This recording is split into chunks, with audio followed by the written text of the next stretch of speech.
আসসালামু আলাইকুম football fans, welcome to our channel. আরও একটি নতুন আপডেটে আপনাদের স্বাগত জানাচ্ছি। এবারের বিশ্বকাপ 2026 শুরু হতে আর খুব একটা বেশি দেরি নেই। আপনারা নিশ্চয়ই জানেন, এবারে 2026 ফিফা ওয়ার্ল্ড কাপ হতে চলেছে যুক্তরাষ্ট্র, মেক্সিকো এবং কানাডায়, যেখানে টোটাল 12টি গ্রুপসে 4টি করে দল নিয়ে 48টি দল অংশগ্রহণ করবে। এরই মধ্যে বিশ্বকাপের টিকিট নিশ্চিত করেছে 42টি দল। এখনও 6টি প্লেস কিন্তু ফাঁকা রয়েছে। এই 6টি দল সুযোগ পাবে প্লে অফের মাধ্যমে।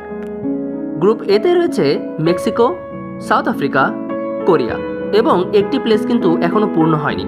এই প্লেসে ডি গ্রুপ থেকে কিন্তু প্লে অফের মাধ্যমে সুযোগ পাবে একটি দল। এখন প্রশ্ন হলো, এই তালিকায় কারা রয়েছে?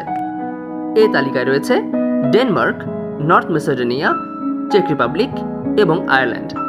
বর্তমান ফিফা র্যাঙ্কিং অনুযায়ী ডেনমার্ক রয়েছে 21 নম্বরে, নর্থ মেসিডোনিয়া রয়েছে 66 নম্বরে, চেক রিপাবলিক 43 নম্বরে এবং আয়ারল্যান্ড রয়েছে 59 নম্বরে।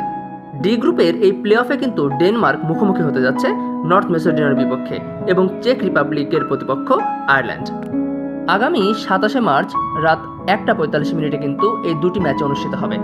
অর্থাৎ 27 মার্চ রাত 1:45 ডেনমার্ক মুখোমুখি হবে নর্থ মেসিডোনিয়ার বিপক্ষে এবং চেক রিপাবলিক মুখোমুখি হবে আয়ারল্যান্ডের বিপক্ষে।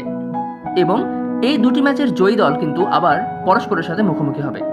আমাদের প্রেডিকশন অনুযায়ী ডেনমার্ক এবং আয়ারল্যান্ডের ফাইনাল প্লে অফে মুখোমুখি হওয়ার সম্ভাবনা রয়েছে এবং যেখানে জয়ী হওয়ার পসিবিলিটি ডেনমার্কের রয়েছে।